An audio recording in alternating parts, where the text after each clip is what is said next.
One of the areas of shortages, certainly these people are aware of it, is science, technology, engineering, and math. We're just simply not getting enough kids going into STEM. We have 8,000 information technology openings in Austin, Texas today, which is to me is a staggering number. For each one of you, what are your thoughts about things that we can do differently or better, perhaps, to get more kids who would be capable in these areas to take on what is a challenging field and taking the more difficult courses so that we can meet the workforce needs for our employers in the future?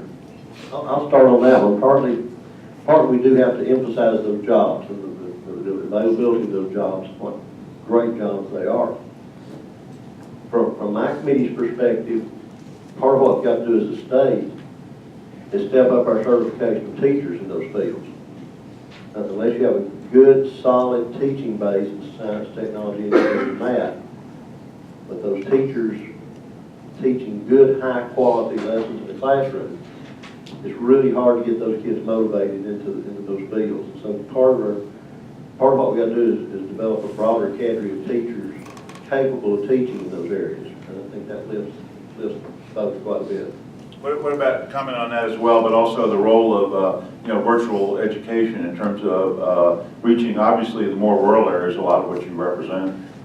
Well, obviously it starts with teaching, and the biggest problems that we've got in education is for all of those teachers who may be available to teach in the STEM fields, there are high-tech jobs for them in Austin. And so we're going to have to address that, and quite frankly, at the most basic level, we're going to address it with compensation for teachers, and we need to unleash school districts to go and incentivize things and reward things and hire with incentive and stuff like that. What was the second half of the question? The second half of the question was, how do we get more of our young folks interested in STEM fields and get them to the point where they're willing to take on the more difficult courses which are necessary to be successful? Counseling again.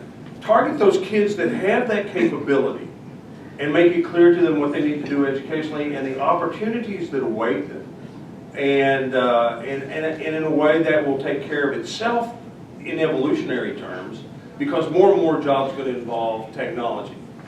And that's what's going to be available to kids. You talk about distance learning, and now kids can do things they didn't have. If you didn't have somebody who could teach computer-aided design and things like that in schools, you can now do that in distance learning. In Hereford High School, their career and technical program, they can teach CAD design for home building and things like that. And that's how distance learning is going to offer kids in a format that they like and adapt to, that being high-tech and the internet, and look at all of the options that they have. Do you think, I know HISD, Chairman Murphy, is working, is providing some of these courses for schools around the state. Obviously, the more rural areas are the higher challenges. Do you feel like there are any barriers to that need to be resolved? What can we do to encourage that? It's a savings, and it provides them with a high level of education for kids who wouldn't be able to realize it in some of the smaller rural schools. I met last night with some people from the University of Texas, an affiliate of their childhood education program, and they're going open platform with some of their most outstanding programs, just making those widely available.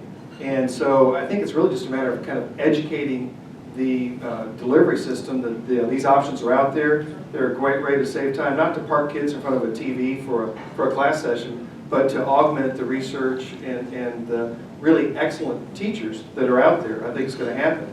I want to mention something else that's occurring, and largely in HISD, because we have such a large business community in Houston, is the idea of mentorships and role models. If everybody talks to you about environmental science as a man, and you're a young girl, that doesn't seem like that's for you. And so if you look at the number of kids graduated from Texas schools, it's about right for the number of jobs we have opening the economy. I mean, it's almost a one-to-one relationship. The skill mismatch is significant.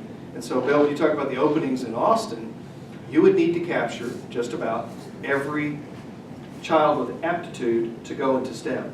meaning no one can escape the net. We've got to make sure if someone is capable, that they're encouraged to move that way. And you've got to do that on a one-on-one basis, whether as Senator Seliger mentioned, it's something formal like a counselor, or it's something informal. I don't know if y'all did the Texas Scholars Program back in the day, but that was a pretty neat program. And I think we're going to see communities rise to that challenge, because it's really hard for a teacher who just teaches biology to talk about all the career opportunities available in science. We need, her peers out there in the working world to come forward and talk about those options. Obviously, this starts early, and I think there's going to be a focus. I know you've been talking about it and working on it, Governor Abbott has, in terms of, first of all, pre-K. Let's talk about pre-K for a minute. I think Governor Abbott's proposal talks about $100 million additional funding, not expanding the availability for pre-K or the length of the school day, but focusing on those kids who qualify today, in a half-day program. Some schools obviously are doing a full day. But to talk about professional development, more curriculum development, and incentives for putting on what he would describe as a quality program. Chairman Aycock, can you give us our thoughts on that proposal? Right now, the legislature is all over the place. The governor is much more focused on what he's defined. That focus thus far has not carried across all the other legislative members. Understand. It's only February. Everybody didn't wake up every morning and salute. Is that what you're telling us? But there's 181 bodies in there, and they all have their own ideas. The questions will be, do we do full day, half day? Do we do present population and the population? Do you have all these other whistles and bells added? Or do you focus on teacher quality? And I think the governor's point has been focus on the quality of the program is where he is. Now, having said that, there's some members, at least in the House, and I don't know about the Senate, but in the House there are some members that want to broaden all of the above. Of course, it has some cost implications when you do that. So I'm not ready to predict where that's going to go just yet. Even as early this morning, I had a discussion on the way in, one member that said, everybody needs to circle the wagons and sort of get in sync and try to come to a consensus among the membership about what we're going to actually do. Because not everybody wakes up and salutes the governor every morning. You've been there. To me, it sort of maybe represents sort of a middle ground. I mean, some are not strong advocates for pre-K. Others obviously are set on full day for every child in the state or every child who's eligible. Senator Seliger, can you give us your thoughts on that issue? Yeah, it amazes me that people cannot be in favor of access and providing information to kids when they are probably at their most capable and retentive for education and information. Nobody learns as quickly or retains better probably than a 4-year-old. A lot of the membership or participation in pre-K is somewhat restricted. We don't offer it to everybody, but it's an advantage to every one of those students. And that ought to be the first thing to broaden it before we look, I think, at all day. Right. So everybody's getting some of it. As far as the $100 million goes, my information is the chairman of public education has it hidden away in the desk drawer, and we can do it. His budget does for the House, isn't it? I mean, Chairman Murphy. Yeah, I mean, at a $50 billion spend, what's $100 million among friends, right? So, but I will just say that. Oh, some of those proposals are for $300 million. And Jim, now here's the issue. If you ask your average senator or House member, are you for more? You get 181 different answers.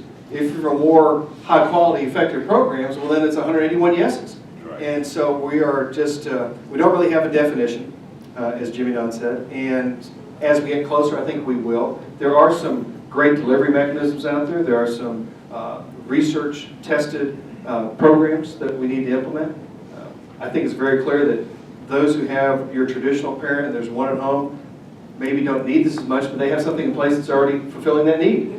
But we can't have the rest of society go off in a different direction. We don't have multiple futures for Texas. There's one future, and all these people got to be part of it. Today, I mean, 2/3 of our children in public school system live in poverty. They're born into poverty, so And 20% of them speak limited English. that's true. So it's a very challenging field. I think that Governor Abbott has also proposed a real focus on the early years.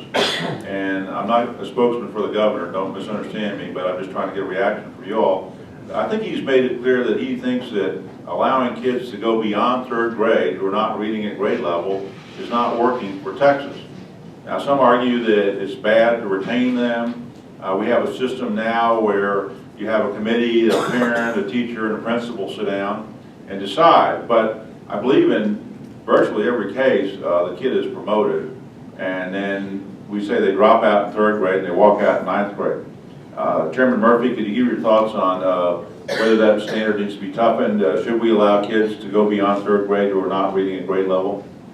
I don't think so, Bill. I'm very simply to say, there are intervention programs. You might have to take that child out of your traditional class setting for a significant portion of the day or a semester or a year and get them up to speed. I mean, provided they don't have some sort of learning disabilities. Right. If they're just behind, then you need to catch them up. And they will catch up, but the earlier that's done, the less disruptive it's going to be to that child and their education. And No Child Left Behind was not something that was just developed. I mean, that was the third grade reading stop was the fundamental element of Bush's plan. Senator Zeldin, thoughts on third grade? Why we have, I loved it, all 3 years. This is what I don't account. think anybody. I said I love third grade all 3 years ago. This is what an accountability system is for. Right. This is what it does. And so if we get to the senior year or the junior year and the performance accountability system is not adequate for little Jim, it started in the third grade as a practical matter. And so I think that it will address itself somewhat organically without us being too prescriptive in terms of what they're supposed to do. We need to understand also that some kids are not going to graduate, some kids are not going to progress, and some kids are going to drop out. We just need to know why and make sure that at least the school district offered the programs and the instruction for that child to succeed and go on.